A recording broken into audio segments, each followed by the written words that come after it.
kungana n'uburemerezi bw'inyishu yawe. Nimwaguma muri jewe please, amajambo yanje akaguma muri mwebwe egala, musabe icyo mugomba cyose kizobabera ko. Ukeneye umwana, ukeneye kubaka, ukeneye kwishugwa ejo nk'aya mango, mu kwezi gukurikira nk'aya mango, mu mwaka uza nk'aya mango, ibyawe bigiye kumenyekana kandi bose bazokumenya uriwe.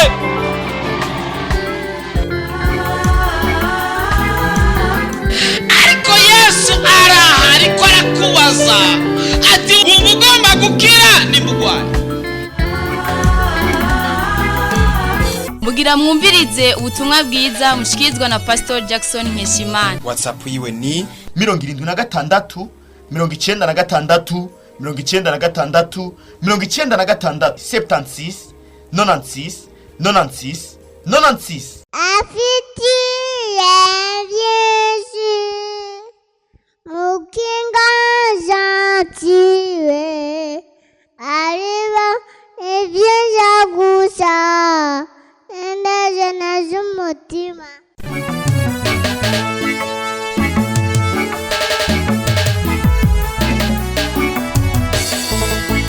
Turashima Imana kuba yatugiriye neza tukaba turi hano kuri uno munsi. Ni benshi baraye bapfuye kandi ni benshi bagize amaksida, ni benshi bari mu bitaro. Kubera utarigera upfa wibaza ko gupfa kutabaho, umenga hari abagenewe gupfa, umenga we nturimwo bano sedesana, ariko kuba uriho si gihamana n'umugambi w'Imana. Imana igufise ku mugambi mwiza kandi ukomeye cyane. Abandi bose bifuza kumera nkawe ariko bikanga. Hari abantu bamaze ukwezi muri hospital, hari amaze umwaka muri hospital, hari n'abamaze imyaka muri hospital. Ariko kandi wewe nubwo wigeze kubaho muri hospital imisi ngahe warahavuye. Kuba uriho sigihamana n'umugambi w'Imana. Kandi mu vy'Imana yateguye bituma uno munsi ubaho n'iri jambo ririmo. Abantu bobo bari bifuza ko uno munsi utobayeho, Satani yari yifuza ko uyu munsi utobayeho. Bivanye rero n'ubuzima umuntu abayeho bikavana n'ingorane abantu bagiye bacamo, biratuma kenshi umuntu agira ubwoba. Ijambo mfise uno munsi rivuga riti ntutinye. Haujaelewa vizuri na kwambia usiogope. Amena. Amena. Dusome rya jambo ryo muri Yesaya 41 kuri 10. Wahabonye imbere y'abandi aca dusomera. Basoma mu izina rya Yesu. Yesaya 41 ku murongo wa 10 avuga ngo ntutinye kuko ndi kumwe nawe, ntukihebure kuko ndi Imana yawe, nzogukomeza, nzogutabara, mbere nzokuramira n'ukuboko kw'iburyo kugukoroka kwanje. Amen. Amen, amen. Mikono mingi kwa Yesu. Ngo ntutinye kuko ndi kumwe, ngo ntukihebure ku mpamvu izihe, ngo nzogira gute.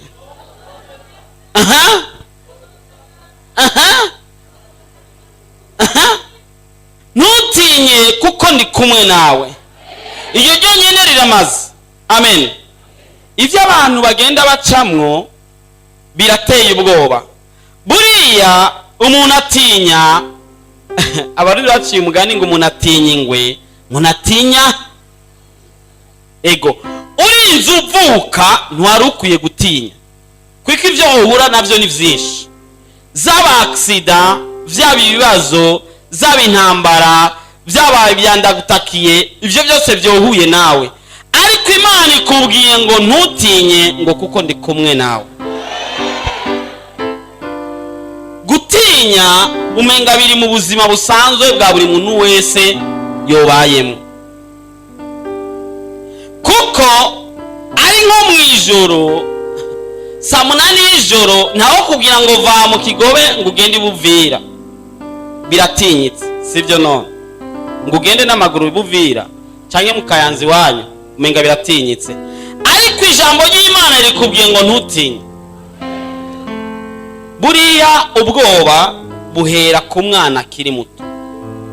Twavuze duti haragezaho dukura mu mwemu, ico caremwe gisha kigezaho kivuka kigakura nikiba kikiri kibebe. Ababebe rero buriya batinya ibintu bibiri vyonyene, uzi vyari ivyo gukoroka hasi n'induru, nivyo bintu bibiri, nta kindi kintu umwana atinya. Hari n'abana bagera ku rwego bitwa ngo nibifata nzoka, sivyo none n'inzoka arayifata. Mugabo yumvise induru umwana ararira akiyumvira karaba hirya no hino ucumenya ko yatinye, kandi umutereye hejuru gatonya urabona ko atinye. Nivyo bintu bibiri gusa umwana atinya.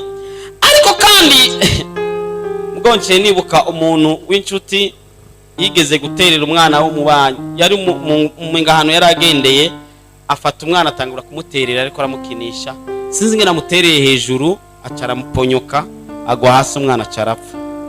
Imagine umwana atinya ivyo bintu bibiri bonose desana. Ariko ubwoba ijambo ry'Imana muri Bibiliya yose ijambo ati ntutinye riza inshuro 365 bisigura iminsi igize umwaka. Nukuvuga ko ku munsi Imana yamikubwira ati ntutinye. Buri Imana ntikunda ko yokora n'abanyabwoba. Uzi impamvu ugira ubwoba? Ari abantu batinya muri twebwe, ntushire ukuboko hejuru, udazi ni benshi. Uzi igituma utinya bivana n'amajambo bakubwiye kuva ukivuka. Buriya abavyeyi bameze nabi babwira abana bidashoboka, minsi yose bababwira ngo ivyo ntibishoboka. Umwana atanguye gutera agapira amubwira ngo reka kuza uratera agapira, ntuzi ko azoba meilleur joueur mu isi. Bwana sife sana. Yafatira ikarataza agatangura gusigura, ntuzi ko mburi Imana ikimutegura kuba pasitori, ukacumubwira ngo amakaratazi yanje ukura yonona pfangaho kene. Yagomba gukora ikintu bakamubwira ngo ico ntaco ushoboye.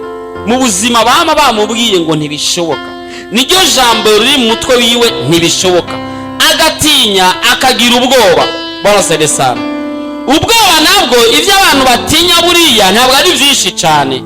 Abantu batinya kimwe gutwengwa, bongo kweli. None ngubu noja hajya mu bitaro by'abasazi, nkaca gusengera bajya abasazi bose ngo bakire, none nibatakira naho abantu bazova bantwenga. Ico nico cya mbere abantu batinya. Icya kabiri batinya kumaramara, sawa. Icya gatatu batinya amaso y'abantu. Icya kane igituma batinya ni naco gikuru, nukuba batazi ibihava biba, sawa. Utinya kubera utazi kihava kiba, sivyo none? Nk'ubu ntushobora bahamagaye abagomba kwitoza kuba bakuru b'ibihugu, kubera utazi kuhava utsinda no kudatsinda ntushobora kuja no kwiyandikisha, kubera utazi ibihava biba.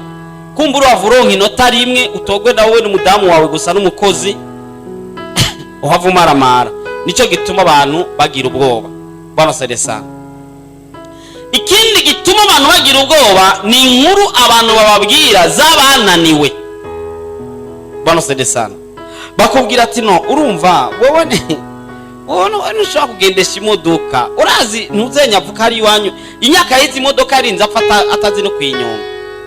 Wowe ntushobora kugendesha moto iyo afika uturasa, wowe ntushobora kuba umusirikare, wowe ntushobora kuba mwarimu, ntushobora kuba pastor, wowe ntushobora gusengera urwaye ngo akire, wowe ntushobora kuva muri iyo ngorane, ntushobora kuva mu nzu y'icyumba kimwe n'ibaraza, naso niyo yabamo, na sokuru wawe niyo yabamo. Wumva ukaca wumva umenga nibwo buzima. Bwana Sesana. Ikindi naco gituma abantu batavansa bakaguma mu bwoba nukutabona ko hari gishoboka. Bwana Sesana. Kenshi mu buzima abantu babona imisozi kuruta kubona itabonwa. Haleluya. Mose nigeze agira ubwoba. Amen. Reka tusomera Abaheburayo 11:27. Abaheburayo 11:27. turasoma mu izina rya Yesu. Amen. Ukwizera niko kwatumye ava muri Egiputa, ntiyatinya uburake bw'umwami, kuko yashikamye nkahabona itaboneka. Amen. Amen. Reka dukomere Imana amashi. Menga iryo jambo menga ntiritahuritse. Ukwizera niko kwatumye Mose adatinya kuja imbere ya Farao. Farao yari umwami w'abami, yatwara isi yose. Icyo gihe abafarao nibo bari bakomeye, batwara isi yose. Ariko kwizera Mose ntabwo yatinye Farao, ahubwo yatahuye ko ari kumwe n'itaboneka. Haujaelewa bwana? Mose yatahuye ko ari kumwe n'itaboneka, bituma adatinya ikintu gikomeye nka Farao. Jackson yamenye ko ari kumwe n'itaboneka, bituma adatinya ikintu cyitwa. Nawe ugomba kumenya kuri kumwe n'itaboneka ishoboye, yotuma udashobora gutinya ikintu na kimwe cyose. Kandi iyo nyine nivuze ngo ntutinye kuko ndi kumwe nawe. Dawidi iyo atamenya ko ari kumwe n'itaboneka, kugeza uno munsi yari kuba akiri inyuma y'intama. Ariko yatahuye ati iyo Mufilisitiya ashobora gutuka ubwoko bw'Imana, iyi taboneka isanzwe iri kumwe nanje, kubera ikino mutinya. Nturavyumva? Uyo muroza aguma gutera ubwoba, ukibagira kuri kumwe n'itaboneka, ikubwira ati ntutinye kuko ndi kumwe nawe. Urazi ubwoba ubwoba ni ikintu kibi kibaho. Hari abantu bagira n'ubwoba kwinjira mu biro. Ugiye gusaba akazi ugasanga yagumye imbere y'umuryango yaragiye gusaba akazi. Utagira ubwoba akagutanga akagucako, akaja kugasaba, kumbure bari bakeneye umuntu umwe wenyine, ugasigara hanze kandi warushoboye nawe kugakora kubera wagize ubwoba. Watu wenye oga, sawa, abantu batinya buriya si kenshi bagera kure mu buzima. Bwana siwe sana. Si kenshi bamenya no kutembereza ikinga y'abantu batazi kuyitembereza kubera gutinya ngo yoba bimutura hasi mu gihe azoba ariko arayinyonga ariga. Bwana siwe sana. Barigeze kubaza abatama bashaje ba kera, bababaza ati mbega uraryohewe, warageze aho wagomba ko woshitse imbere y'uko usaza cyangwa imbere y'uko upfa? Nka 80% bavuze atoya, aho nagomba gushika siyo nashitse. Kubera iki? Ati naratinye kugwa mu rudubi, guprena risk sinzi kuno yita mu rudubi. Naratinye simpave mpura n'ingorane, hari ibintu byinshi nari kujamo mugabo nkagira ubwoba ko bitohava bishika. Bwana Sedesana. Imisore agatinya koresha umukobwa wa minisitiri. Hari imisore iri ngaha igeze, Yesu ashimwe, agatinya gufata inzu y'ivyumba bibiri kubera ubwoba. Akavuga ati aho nonanirirwa kuriha none byava bigenda gute? Bwana Sedesana. Agatinya kuja kwiyandikisha aho bari 100,000 ku ishuri, agatinya kuja ku ijambo gutinya cyangwa nagize ubwoba byamarigaruka mu buzima bwiwe. Ariko yakubwiye ngo ntutinye kuko ndi kumwe nawe. Haujanielewa vizuri? Uzi kuva ukivuka kugeza aho ugeze uno munsi, bangahe mufitanye imyaka imwe bamaze gupfa? Ntibari musi y'umuriyoni. Ni impfu zingahe umaze gusimba kandi atari inkomezi zawe? Iyo yagusimbishije izo mpfu zose niyivuze ngo ntutinye. Iyo yagusimbishije izo mpfu zose nikubwiye ngo ntutinye kuko imbere ni heza, ngo ntutinye ngo kuko ndi kumwe nawe, ngo ntukiyebure kuko ndi Imana yawe. Imana rero ntabwo iryoherwa abantu batinya. Ngo umugorotsi wanje ngo azobeshwaho, ngo nawe yiyonjorora. lazima tuishi maisha ya imani ndugu yangu. Ukiishi maisha ya oga ukaba umunyabwoba cyangwa ubwoba isinzi umunyabwoba wa cyane Satana acaprofitira ngaho. Amadayimoni ntibaze ngo hari ikindi ni ugutera ubwoba gusa. Ijambo ry'Imana tubwira ngo Satani ngo aratontoma. Urazi gutontoma? Ntacikora, iratontoma ngo iramuyorotsa. Umunyabwoba ukagira ubwoba irakurotsa, ntiguhekenya ko nta namenye, irakurotsa ikakumira bigahera. Ariko ubaye umuntu arinda, amen, ninde yumva ubwoba buriko buratangura guhera? Amen. Ninde yumva ko ucaja kuri Rakalede kurondera abamugaye abari ku mfiro kabahagurutsa? Ukwizera turagufise mugabo kuvanganye n'ubwoba. Iyo Mana dusenga murayemera ndabizi, sivyo none? Kandi na Yesu muramwemera ndabizi. Nta n'umuntu n'umwe yaje ngatemera Yesu, kandi arizera ko Yesu akiza, kandi arizera ijambo Yesu yavuze ngo muzohagurutsa n'ibimuga, ngo muzokora n'ibirengera ibyo nakoze. Haleluya. Ariko ikintu cyitwa ubwoba kigutuma udakora ibyo Yesu yakoze. Icyo nicyo kibi gituma uguma hahandi utigera wavansa. Ukwezi kugahera ukijijwe, amezi abiri, umwaka, imyaka ibiri, ukaguma kuri ya level yo mu buryo bw'umwemu. Ni wavansa ukaguma uri wa mu bebe spirituel, ntuhavukura kubera gutinya kugira ubwoba. Iyumvira nk'umwana atinya kugira dede ntazokwigera atambuka, kuko agize dede aragwa hasi, akagwa hasi. Uri umuvyeyi ukavuga ati, uri nk'umuvyeyi w'umunyabwoba ati no umwana wanje vraiment ntazara kubita ibisusu hasi vraiment aya vraiment nagume yicaye azorinda asaza acicaye. Wango kweli? Ariko haguruka ugwa hasi urabyuka, ugwa hasi urabyuka, umunsi n'izira uzotembera neza. Iyi message ishobora kuba ari y'umuntu umwe cyangwa babiri cyangwa batatu, sinzi nyene message. Haleluya. Usiyogope, Imana ngo iri kumwe nawe, ntutinya ngo iri kumwe nawe, ngo ntukihebure, ngo ntukihebure, ngo izogukiza. Nuravyo ngo izogukiza, kandi izoguhana bya bindi, kandi izogushitsana hahandi, kandi izokugirira kwa kundi, ngo ntukihebure, ngo kuko ni Imana yawe.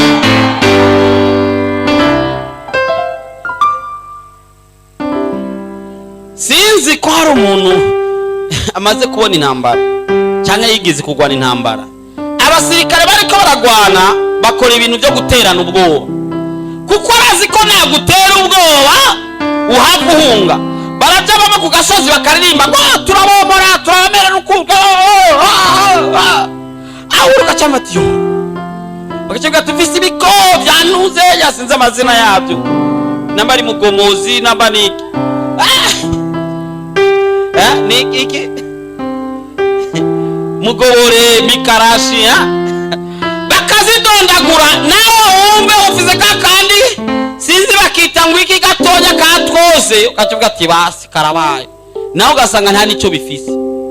None tuvugana kuri none gwigoriyati gwari rukomeye, ntiyari terabo yewe gwari rukomeye, gwari koneshwa na Dawidi agahungu kagapeti ka 17 barasade sana. Rero Satani niko akora, aragutera ubwoba. Uzibona nk'abarozi n'abantu baterana ubwoba kubi nk'abarozi. Abarozi baratwenza sana, azari gusabwa akagutera ubwoba. We fata inkoni, fata inkoni, umutingaje umubwira ati varangu nta nisoni. Haleluya. Niwe gutera ubwoba, niwe gutera ubwoba. Ibyo bintu byitwa ngo abarozi, ngo abapfumu, ngo byandagutakiye ibidayimoni, bibwire di attention je ndakomeye, uranzi jewe ukabitera ubwoba nabyo. Reka mabwira ndasubiye kwija mu nda kuvuga abadayimoni uko bakankamira, nibabwira ngo mwende nukuri bakagenda bavuyeho. Mugavuga ati mwizina rya Yesu muvemo, kumva nyina kankamye ndakwereka muvemo. idayimoni mugabo bivana n'ubivuze. Haleluya. Bakubwiye ngo bazokwica ntugire ubwoba, bakubwiye ngo uzopfukenye ntugire ubwoba, bakubwiye ngo ntuzorongora ntugire ubwoba, bakubwiye ngo ntuzorongorwa ntugire ubwoba, bakubwiye ngo ntuzovyara ntugire ubwoba, bakubwiye ngo ntuzotera imbere ntugire ubwoba, kuko yabivuze nikomeye. Ivuze ngo ntutinye ngo kuko ndi kumwe nawe, ngo ntukihebure ngo kuko ndi Imana yawe. Aho nyene nabo boshira akaburungu biramaze.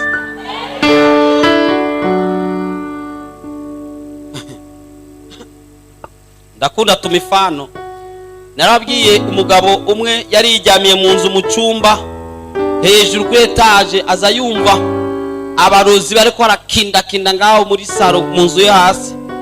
Amanutse asangana abarozi bari gusaba, bambara ibintu by'ibiterabwoba, bihubahuba, ibiki ibintu byipfuye nabi, ngo kugira ngo bagutere ubwoba. Acavuga ati ngira ngo ni mwebwe, ndigire kwijyamira. Araroza ati none yewe umugabo aradusuzuguye kwe, reka tugende nako, reka dutahe ntacyo tumukura ko. Undi nawe baje kumutera bafise inkoho, bayifoye nyene sawa sawa, baraze ngo mikono juu oleme. Naho acavuga ati twari twadukomuzanye, bari biteze ko acagira amaboko ngo munisame, ngo munambie base franga zenye tabapatia.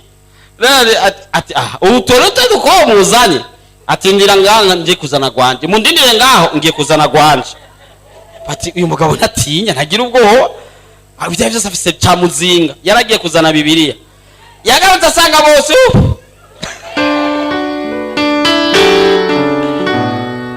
nubona n'abakacere. Urazi bakacere babandi bafata abantu kwa baminya, bakubona uko agenda n'ubwoba bwira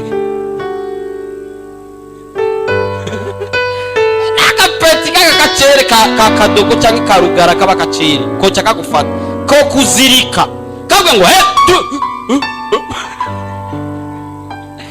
barazesana baraswetena. Ariko uzi kufisa Imana, iyo Mana nkuru imaze kwivugira ngo niyo Mana yawe, kandi iyo nyiri kavuga ngo ntutinye, ndetse n'ivyo ni se w'umwami wacu Yesu Kristo, akaba kandi data, kandi akaba yatugize abaraganwa na Kristo. Mwitwabwe yashizemwo ubumana, dufise ubasha bwo kurema, dufise ubasha bwo kuvuma, dufise ubasha bwo kuvumura, dufise ubasha bwo guhezagira. None utinye iki? Sasa unaogopa nini? Utinya niki? Unaogopa nini? Yaje amajambo bakubwiye, iyo ngwara ntizokwica. Sinzi ko warubizi iyo ntizokwica. Iyo ni isanzwe, kandi nukuba ufise ubwoba n'ahandi woyibwiye rimwe gusa ikumva ikigiye. Amen, amen, amen, amen, amen. Gideoni yari yateguye abasoda 22,000 ibihumbi 22. Bari mu gihe tabona abanyabwoba cyo muzima, ronderamo Truwasa gusa nibo bagwanye. Kandi urugamba ntirugwanywa n'abanyenkomezi, rugwanywa n'abatagira ubwoba. Amen. Ngomba ko guhera uno munsi ikimuga kizohirahira mugahura naco mu nzira kize kimenye ngo agiti uyu munsi ndakiza. Amen, amen. Ubwoba nibwo butuma udahagurutsa ibimuga. Twe twarigeze kujya gusengera sale, siniba kumenya yari sale 16 kuri Prince Regent. Turasengera yose irakira, kandi dufise kwizera kumwe kubi. Twabwiye duti turabasengeye kandi murakira. Haleluya. Urukubwira umuntu ati ndagusengeye urakira, uvyanyu vyemera urakira. Avuze ngo none je bikurakira. Haleluya. Hani kindi gihe musengera abantu mukabasengera n'ubwoba, ukanyegera ukamusha nk'ahantu uti ngunda gusengera, ukamusha pembera ati mesina cya Yesu niba nanyumbe nava dakira no omba tu wazi. Haleluya, haleluya. Harageze igihe aho tugiye kuzora duhagarika abagiye guhamba. Ninde yumva ko yo bikora? Ni bake cyane. Abandi ubwoba buracarimo. Yavuze ngo ntutinye kuko ndi kumwe nawe. ngo ntukiyebure kuko ndi Imana yawe. Sasa none Yesu ntiyazura abapfuye, ka gahungu nyina yari umupfakazi nako kara gahungu kamwe, Yesu ntiyakazuye. Banuzenya barazaro bose ntiyabazuye, apana wawundi yahora nga babandi bose ntiyabazuye. Bwana siwe sana. Kandi yavuze ko tuzokora ibiruti ivyo yakoze. Haragezaho uzohora ubona bagiye guhamba babwiye ati stop. Nibaza ngo urumva ngo natazuka naho ubabwiye ati bana sasa mukeneye ko umuntu wanyazuka umba. Ntugire ubwoba, natazuka ingorane si yawe. Niwe ni umuzura, si Imana. Imana iri muri programme yo kuvuga ko sindamuzura uragira ingufu. Mugabo harabakenewe kuzurwa. Haraba Imana igomba kwigaragariza ko iri kwirakora. Aho rero niba tugiye kuzura. Kandi umusengera kuna haraka ugenda ndogo wabia ati jameni msiwe na haraka. Tunaelewana, msiwe na haraka wekeni hapa. Tutaomba mpaka atafufuka. Wabia ati asipofufuka napo wabia ati hata kosa kufufuka. Bako bajengo natazuka nao wabia ati naza kubura kuzuka. Arazuka. Ukasenga natazuka wabia ati none sasa mimi ndo ndamfufua. None nje ndamuzura. Je nasenze umuzura ntiyabishatse kumuzura. Pereka maitienu cha guhamba. Bongo kweli.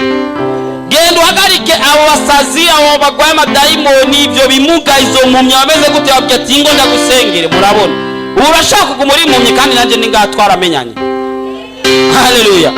Ugasenga rimwe natahuka ejo usubirayo ngiye bikarte kurondera impumyi mukagira umunsi special w'impumyi zonyene. Ati no munsi tugiye mukamenge kurondera ahantu hose tuzi impumyi. Ati yari impumyi ko abantu uzenya ati bo we tuje kugusengera kandi tuzoheza gusengera ubona.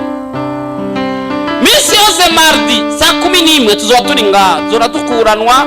Atari mama Denise ni mama Ntuzenya, atari mama Ntuzenya ni mama Ntuzenya, atari mama Ntuzenya ni papa Ntuzenya, canke ni kaka Ntuzenya canke dada Ntuzenya. Zora tuza chaque mardi tugusengera. Pandisha imani yako, usibaki chini. Wewe si mtu wa kawaida bwana. Uziko twewe turabisezerano risha. Adamu wa mbere yarakoze icyaha bituma urupfu rwinjira, ariko Adamu wa kabiri ari we Yesu Kristo yaje tuzaniye ubugingo, aza tuzaniye alliance shasha, nouvelle alliance. Tuba nouvelle créature, tubivyaremwe bisha bishobora kureyagisa nk'uko Imana ireyagisa. Iduha kameremere y'ubumana, itugira nkayo nk'imwe mu Imana zo mu ijuru. Tukaba dufite ububasha bwo kurema, bwo kuvuma no kuvumura, bwo guhezagira no gukora ibi na biriya. Sasa unakaa tu hivi kama raia wa kawaida. Ubayeho nk'umunyagihugu cyangwa umwenegihugu asanzwe gute? Haleluya, haleluya, haleluya.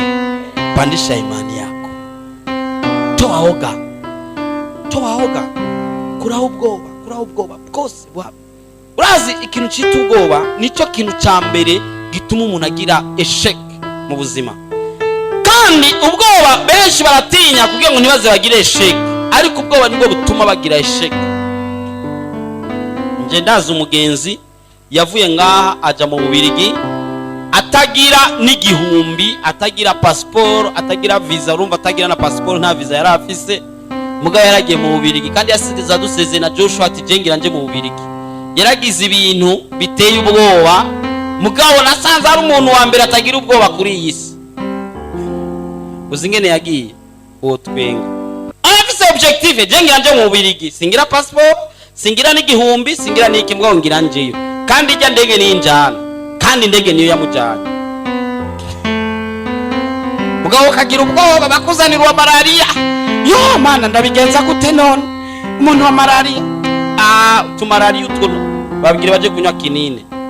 We diri na viwete udiringe n'ibimuga, impumyi, abatavuga, abafise za foie, za estoma, za ande n'izindi ntazi amazina za hepatite A B C D E F sinzi aho zigarukira zose. Wabiyatere wangwara ndagutegetse muvemo ubwo nyene ingwara ikigenda. Haleluya, haleluya. Tugira dusenge. Umunyabwoba ndabimusavye umunyabwoba ariko ubwoba bwiwe tugira twijire mu rugamba. amen. Tangura n'umuntu atagira ubwoba, utangure kwiyaturako ibikomakomeye. Kubwo ubwoba uyaturako ibidouble gusa y'ivyo ufise. Urumva nk'ufise inzu ya chambre imwe aguma asaba ati Imana minzu ya chambre zibiri kubera ubwoba. No hava sawa etage bashana. Membwa zenga ni miri umva ubwo ni ubwoba. Haleluya. Haleluya. Wora fata taxi vero mukuza ngaha ariko asaba ngo Mana mayi moto nzorenza na moto. Niyo imani yako igeze. Kuraho ubwoba. Waruza na taxi vero utangura kuvuga imodoka yawe canke taxi uzoruzamo. Amen. Va mu bwoba. Amen. Hari umuntu yumva kuva mu bwoba. Amen. Tuve mu bwoba. Dutangure kwatura ibikomakomeye. Amen. Nuko ari Imana yanje imbwiye ngo ntutinye. Nivuze ngo ntutinye ngo izgizo buri mu ijuru. Ntutinye hanyene ngo ndi kumwe nawe. Ngo ntukiyebure ngo ko ndi Imana yawe. Sasa reka duhaguruke tangure kuyibwira. Ingorane wibaza ko zihari zose zitangura kuzibwira. Ubu niyo cyo kuva mu bwoba tukinjira mu bikogwa. Amen. Tugatangura gufata uturere. Amen. Tugatangura gufata uturere. Tangura guhindurirwa ubuzima bivanye no kutagira ubwoba. Apana kugira ubwoba ngo urumva ngo ejo nzogiki. Nimegundua uzuri wa Yesu. Nimegundua utamu wake. Uburebure bw'ingorane yawe bungana n'uburemerezi bw'inyishu yawe. Nimwaguma muri jewe please amajambo yanje akaguma muri mwebwe egala musabe icyo mugomba cyose kizobabera ko. Ukeneye umwana, ukeneye kubaka, ukeneye kwishugwa ejo nk'aya mango, mu kwezi gukurikira nk'aya mango, mu mwaka uza nk'aya mango. Ibyawe bigiye kumenyekana kandi bose bazokumenya uriwe.